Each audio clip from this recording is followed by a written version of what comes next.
Pulau Rubiah menyuguhkan taman laut yang mempesona. Bagai dalam akuarium raksasa, pengunjung bisa bercengkrama dengan ikan-ikan hias yang berenang di sekitar maupun bersembunyi di balik batu karang. Untuk sampai ke Pulau Rubiah, kita bisa menyeberang dari Pantai Ibu, dari Dermaga Pantai Tepin Layu dengan menggunakan kapal.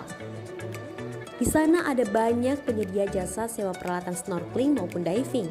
Jadi, jika kamu berencana ingin menikmati pemandangan bawah laut, tinggal disewa saja, tanpa harus repot-repot membawanya dari rumah maupun membelinya. Ya, kalau dia pakai lengkap, contoh seperti misalkan dia snorkeling. Snorkeling dia ada boat di situ, kemudian ada kamera, ada pemandu, kemudian peralatan snorkeling seperti ini. Berapaan kalau satu paket? Total bisa kita bilang lah kisaran 1 juta. 1 juta. Seperti itu. Itu udah masuk boat speed, kamera, pemandu, dan peralatan snorkeling lainnya. Dan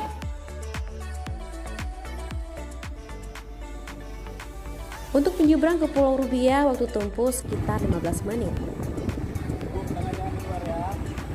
Abang,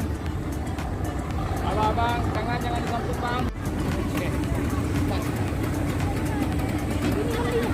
Oke, kita udah sampai di Pulau Rubiah. Jadi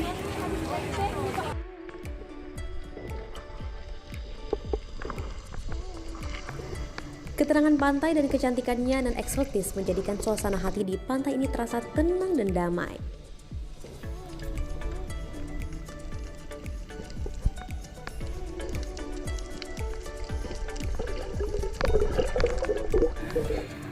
Jurnal Valda Fistri melaporkan untuk Waspada Aceh.